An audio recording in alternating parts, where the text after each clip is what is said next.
happy everybody. It's story time with Miss Adaria, and we're so happy you joined us. Thank you so much. We really appreciate it. And we hope you enjoyed all the fun things that came before. And please stay tuned for a really cool craft too. So today I am going to read you a couple of stories about one of my favorite critters, bears.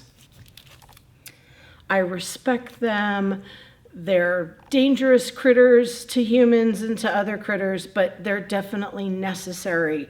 If you hear the term balance of nature, it means that there's a predator up above that keeps the whole balance of nature going by preying on other critters for lunch. I know that might not seem pleasant, but bears are completely necessary, like wolves and big cats.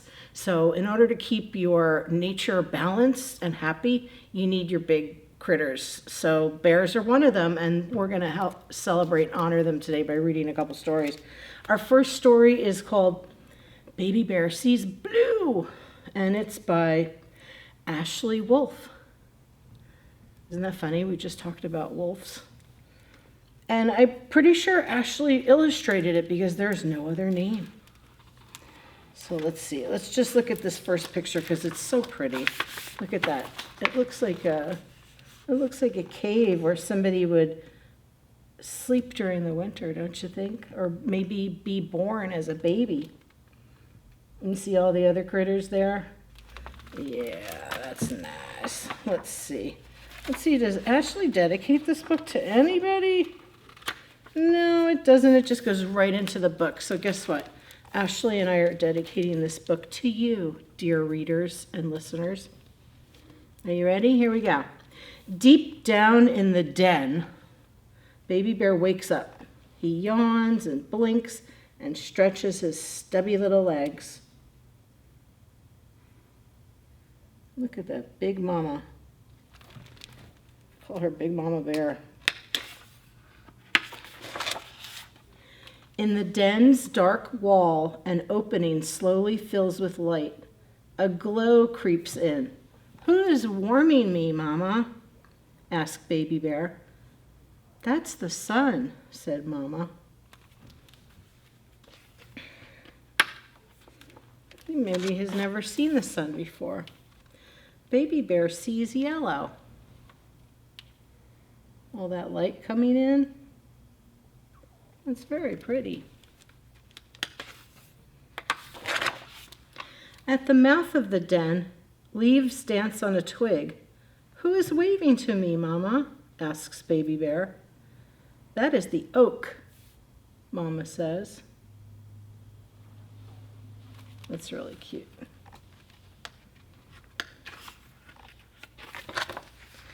Baby Bear sees green. Look at all those different colors of green. My goodness, everything from the grass to the hills to the leaves. And Mama looks like she's appreciating that too. We've got a couple of blue jays and a squirrel, some mushrooms and a bunny. Checking out that little baby bear. High in the oak, a bird calls out, and another bird answers. "Who is singing to me, Mama?" asks Baby Bear. "Those are the jays," Mama says. Look at those jays. They must be in California because those are California jays. I got to see them when I lived out there. Whoa, look at this picture. You're not going to believe it. Baby Bear sees blue. That's a beautiful drawing of those jays. See how they're different from our jays? Our jays are more blue and black on top, but these guys have black heads. Beautiful jays. Mama Bear wades the swift river. Baby Bear follows. Suddenly a fish leaps. "Mama, who splashed me?" asks Baby Bear. "That is the trout," Mama says.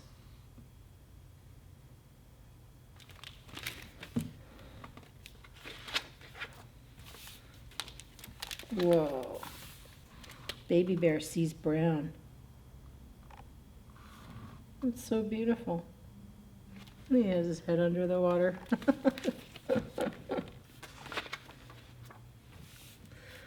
Mama and baby climb into the meadow. Baby bear sniffs. What smells so good, Mama? Asks Baby Bear. Those are strawberries, Mama says.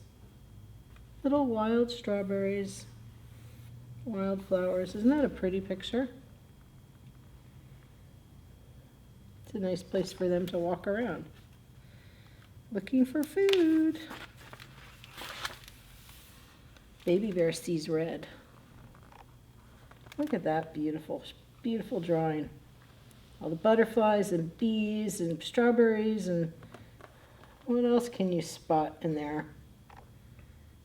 Nice wildflowers and the baby bear's cute little nose.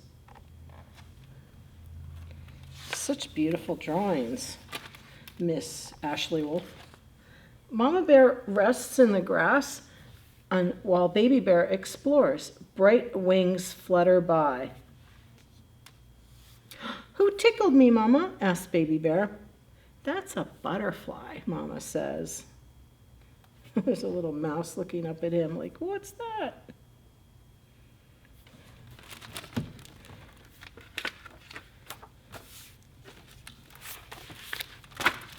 Baby Bear sees orange.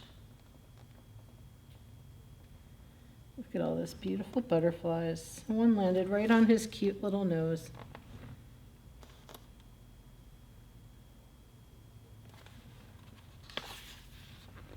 See if I could turn the page. Miss Adaria's having trouble. Baby Bear hears a deep rumble. Mama, who's growling at me?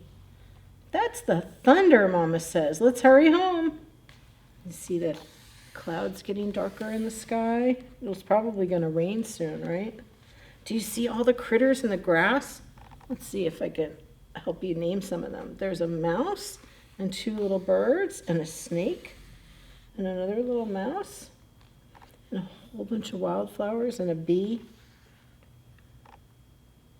Such pretty drawings. Baby Bear sees gray. And what's that? It's lightning and thunder. Look, there's a deer running off and a squirrel. All kinds of critters. Everyone's running away. They don't want to get hit by lightning. When the boom and grumble move off down the valley, Baby Bear peeks outside. Mama, look!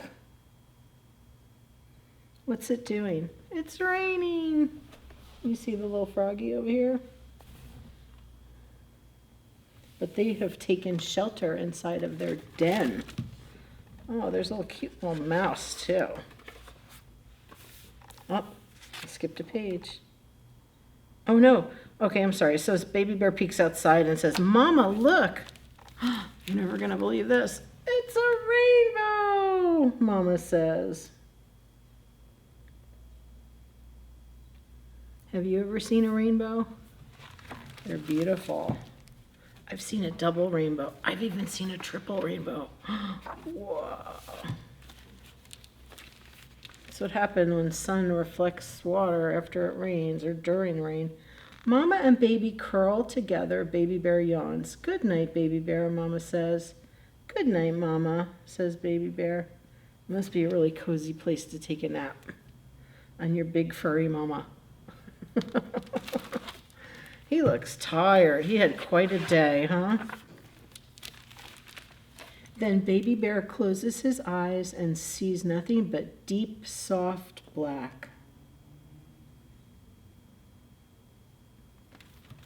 That's very cozy. I think that might be the end of the book. Oh, guess what? The dedication is at the end. It says, for Deanne, my mama bear, you showed me that beauty is everywhere. That's so sweet. It must be dedicated to her mom. Oh, isn't that a nice picture with the moon? And guess what's up here in the part of the cave? There's some bats. Yeah, that was a great book. I'm going to give that a, I don't know. I'm going to give that an 8. Woo! All right, and here's a story about, and since we're on the theme of bears, Our second story today is about a different color bear. They're white. I bet you can guess the name of these bears. That's right, they're called polar bears. But it looks like these polar bears are in the city, because I could see some tall apartment buildings and skyscrapers in the background. So what's this going to be about? I don't know, but it's by Karen Levis and Charles Santoso. Santoso. Yeah, I can read. Okay. It's Ida always. So Karen Levis dedicates this book for Eddie and Elsie and Carl and Margaret, who are together with me always. And also Karen says, special thanks to my incredible editor, Emma Ledbetter, for wondering over every word with me, to Namrata Tripathi for welcoming these bears, and to Ada Nucci for sparking the story. And then Charles Santoso dedicates it for my grandmas and grandpas, who probably took him to zoos, parks. So look at that. It's a park in the middle of a city, and that to me looks like a zoo. I don't know. What do you think? Have you been to the Philadelphia Zoo? That's a really nice one. And also the Central Park Zoo. That's great. But my favorite zoo in the whole world is the Bronx Zoo, which is up in New York, but it's in the Bronx. And it's right across the street from the New York Botanical Garden. And if you haven't been, you need to bother your parents or your caregivers until they take you there, because it's a really good road trip. Remember that, the Bronx Zoo and the New York Botanical Garden. Hey. So here, let's start. This looks like a nice place to visit, doesn't it? Look at all those people. All those tiny little dots that you see are people. Gus lived in a big park in the middle of an even bigger city. Buildings grew around him and shifted the shape of the sky. Zookeepers poked in and out. Visitors came and went. Excuse Miss Adaria, but I need to take a drink of water. Cheers. It's good to keep hydrated. But every morning when keys clinked and shoes clacked, Gus crawled out of his cave and spent his day with Ida. Ida was right there, always. When Gus tossed the ball, Ida was there to catch it. And when Gus splashed water, Ida was right there to splash him right back. Psh. They chased and raced until school bells rang. Imagine two polar bears in the middle of a city. They should be up in the Arctic.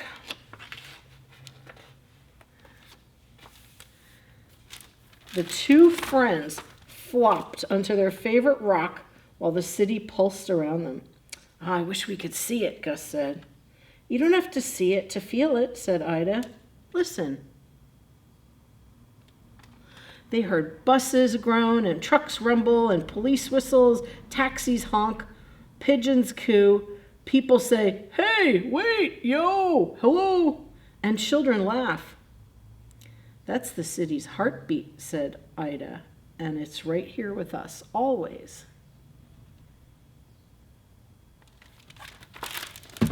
Whoever thought of putting a giant park in the middle of New York City were some very smart people, and I'm glad they did. When the sky grew dark, Gus and Ida waved goodnight and crawled off to their caves. With the subways humming underground, they added their snores to the sound of the city. Every day was always the same. Look at the moon, and look at the bears going into their caves. And you see people turn the lights on in their apartment buildings. Until one morning when keys clicked and shoes clacked, Gus crawled out. Oh no, what do you think's gonna happen? But Ida wasn't there. Gus lumbered to Ida's cave. He heard her breathing, coughing, snoring, sleeping. He sat in their sunniest spot and waited. The coffee carts ground their beans and the squirrels squabbled over crumbs. Visitors shuffled in and keepers bustled about. Ida never had slept so late. Snow monkeys and taxicabs screeched, ice cream trucks jingled. Still, Ida didn't come. What's wrong with Ida? Keeper Sonia came instead. You see Keeper Sonia? Sonia told Gus that Ida was very sick. Usually there's a way to make a sick bear better, but this time was different. Ida wouldn't hurt, but she would get tired and too weak to swim and play. Then one day, when her body stopped working, Ida would die. Sonia's voice was soft. She's breaking it to Gus. Poor Gus. He didn't want to lose his friend. But the words felt rough to Gus. His insides churned. His chin shook. The sky rumbled, and Gus rushed to his friend. "Don't go," he growled. "Don't go, don't go, don't!" Ida growled right back. Together they stomped and snarled. Their growls turned into howls so loud that they filled up the zoo, rising higher than the skyscrapers, scaring pigeons and surging towards stars.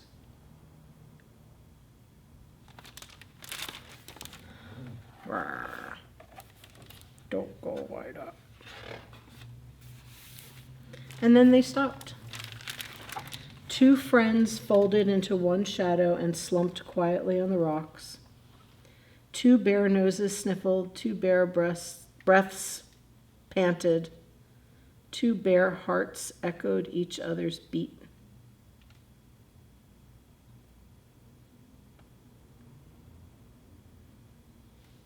It's sad to think you might lose a friend, isn't it?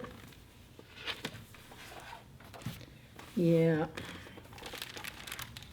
A plane roared overhead.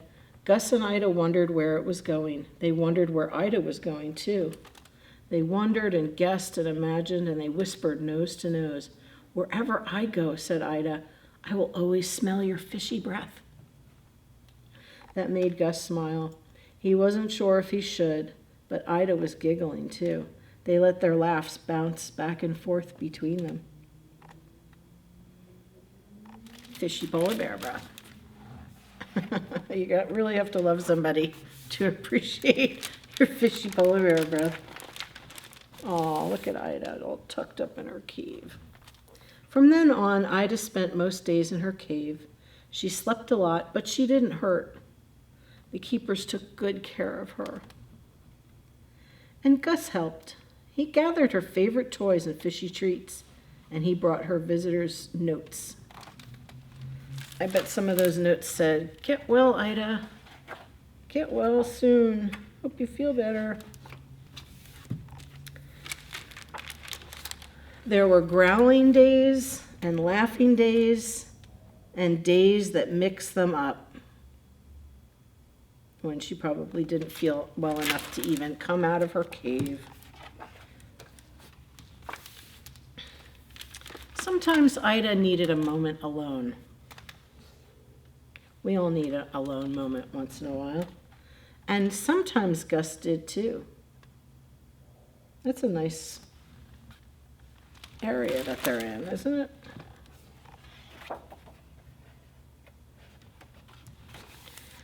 But at the end of each day, Gus always told Ida, "I'll miss you." And Ida always told Gus, "I'll miss you too." They would cuddle until the sky grew dark and the lamps of the city clicked on. They would wave goodnight 1,000 times, then wave a few times more. Bye.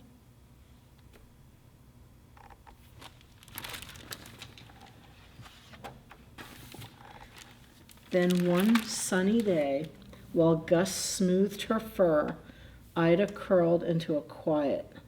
Her eyes fluttered shut, and they didn't open anymore. Gus pressed one last pat into Ida's paw. Oh, poor Ida. The paper shared the news. The city cried. For days, the zoo was filled with goodbyes. Did you see the paper there? It says, "Goodbye, Ida," and they have a picture of her. And all the folks are going to the zoo in the rain with their umbrellas. I used to live up in North Jersey, and New York City was a place where my parents worked. And I went to the Central Park Zoo all the time. It was really nice, good memories. And I remember the polar bears, definitely. Now, when keys click and shoes clack, Gus crawls out of his cave, knowing Ida won't be there. He dives and swims alone and eats his lunch with Sonia. They roll Ida's favorite yellow ball.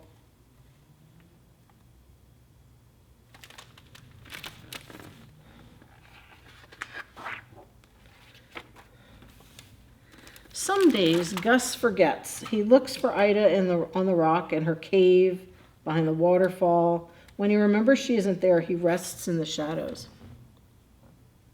But even in the shadows, the sounds of the city reach him. He hears buses groan, trucks rumble, police whistle, taxis honk, pigeons coo, people saying, "Hey, wait, yo, hello," and children laugh.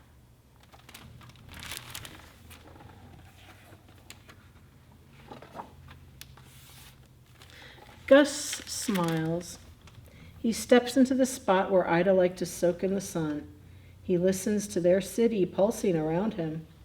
He remembers that Ida said, "You don't have to see it to feel it." The sidewalks tap and the streets hum, and Gus's heart beats. He's pretty cute.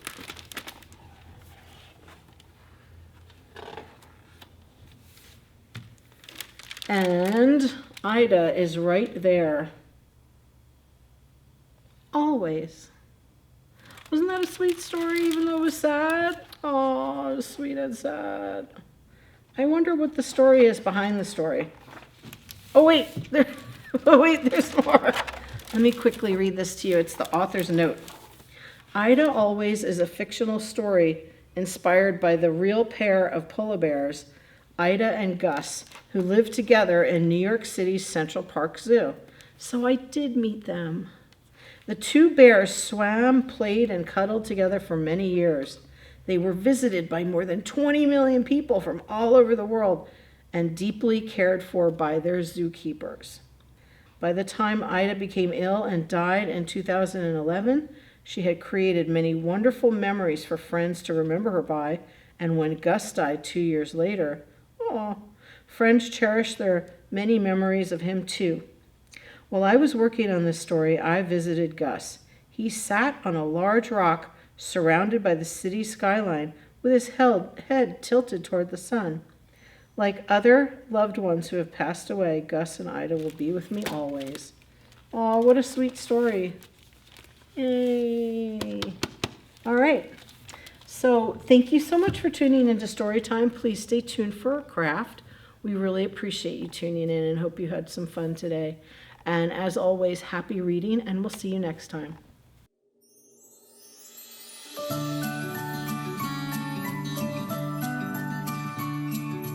Hey everybody, what's happening? Well, we read some really cool stories about bears, and you know how much I love them and how important they are. So guess what we're going to do? We're going to make a bear puppet. What? That's right, a bear puppet. Whoa. So to start with, you're going to need a paper bag and a couple of different brown colors if you have them.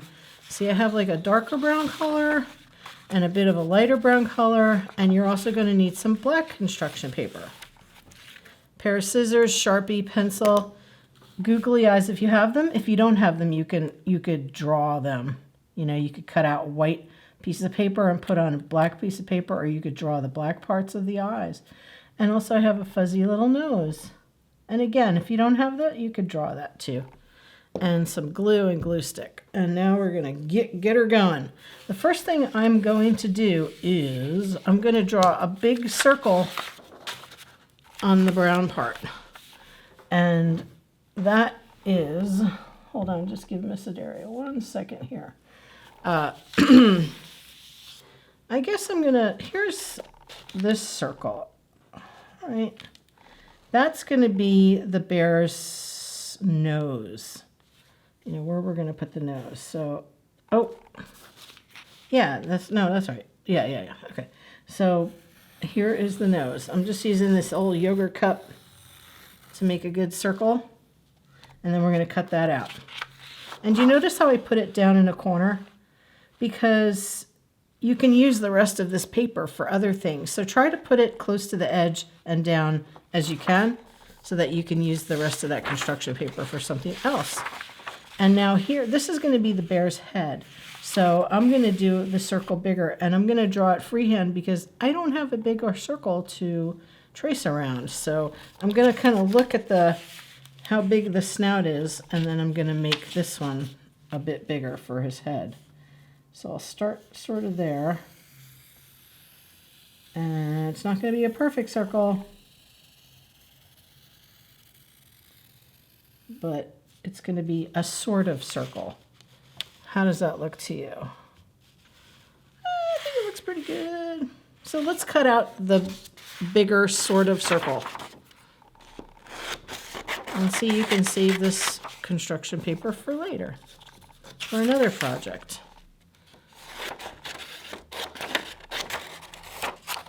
All right, here we go. We're cutting out the bear's head. And if you can make it even more of a circle while you're cutting, you do it. But I'm sure you have something at home like a plate or a lid from a container, something like that to make a circle with. But it doesn't have to be perfect because it's a bear. Look at that. That's not too bad. And now we're going to cut out the one that I did on this paper. So let me cut the paper away. And just try to save as much of the paper as you can so that you can use it for other projects. Yay.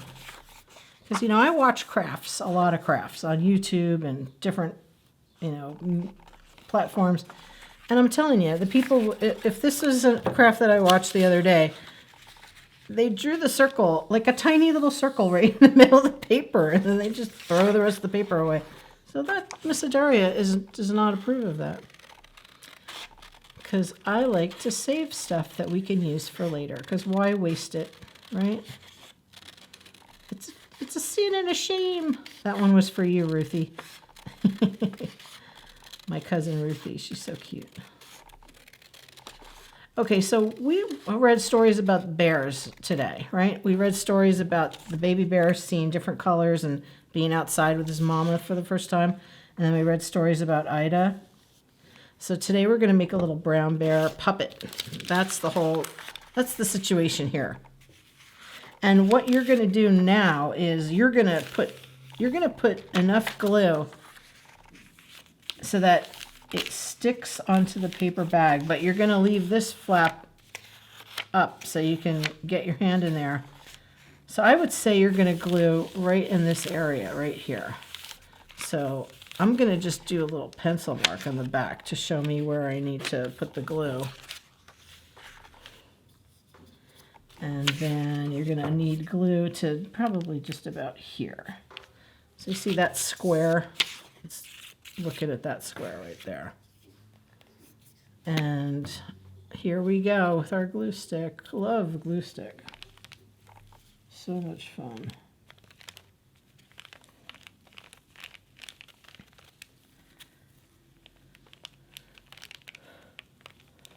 All right, I think that's good.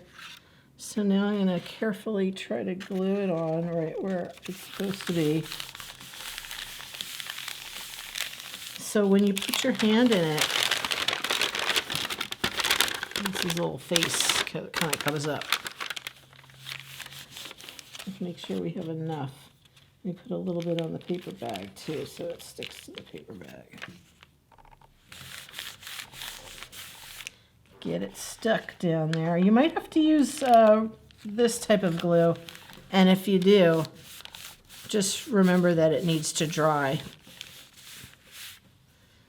And then we're going to put his little snout right down towards the bottom. All right. You can even let it hang off a little bit too if you want to. And again, we're going to glue stick that. Just go around the circle, get all the circle going.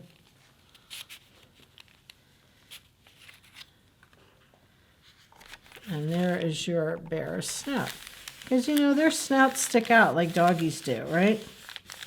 And they have a big nose right on the end because they go through life smelling things. They don't have the best eyesight, but bears have a really awesome sense of smell. So some creatures investigate their world with different senses. And I'm going to cut out 2 little circles for his ears. So I'm going to just cut a strip of paper, and also we need a one for the back of his eyes too. So let us do circles for the ears. How big should we make our bear's ears? Maybe like that big? And they don't have to be perfect circles because you could tuck a piece under there like that. So maybe I'll just use this one that I did already to trace this one. Not too bad. Okay, and then while I'm here, I'm just going to make 2 circles for the eyes, and they're going to be a little bit bigger than your eye, so that you could put the eye in the center of that when you put it on the bear's face. And I'm going to cut that out, and then I'll trace it on another one so they're about the same size. So here's the other ear. And it's not a perfect circle because their ears really aren't circles, right? Their ears are more like kind of oblong. And then here's one of the eyes. You know what? I think bears have whiskers. What do you think? I think they do. Most critters, most mammals like that do have whiskers. And so we're going to use the one that we just cut out to make another one.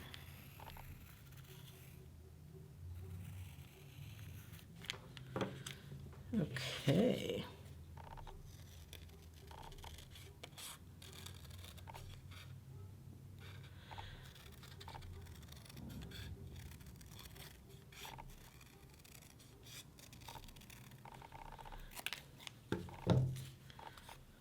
There's the eye things.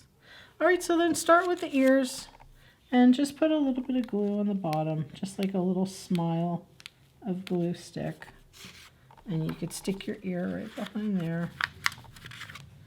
And here's another smile of glue. And you could stick your ear right behind there. I'm going to line them up, see what looks good to you. And then press down, make sure that sticks together. Then we've got our eye.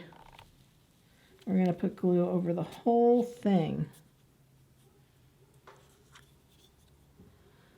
And just stick it maybe right about there.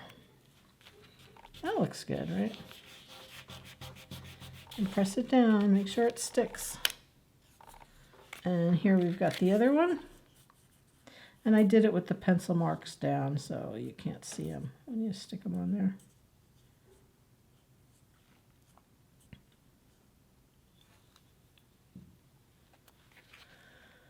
Make his eyes a little close together because that looks funny, doesn't it?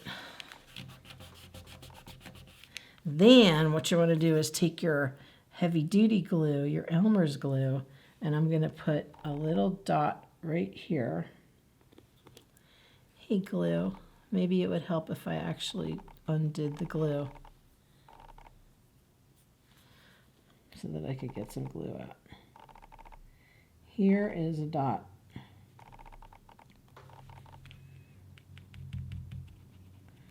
Come on, glue. And here is a dot. Oh, that's a big dot. And here is another dot. This glue is a little mushy. You're going to take your nose, and you're going to stick your nose right on there. You're going to take your googly eyes. They're so funny. You're going to press down gently. And these are going to take a little bit of a while to dry, so try not to, once you glue your eyes on, try not to move the bear around, maybe for like a half an hour or something. And these might not even stick right for us today, so please forgive me if one of his eyeballs suddenly pops off. And to finish your bear puppet, you're going to draw a little mouth coming down from his snout. And it's going to look just like this.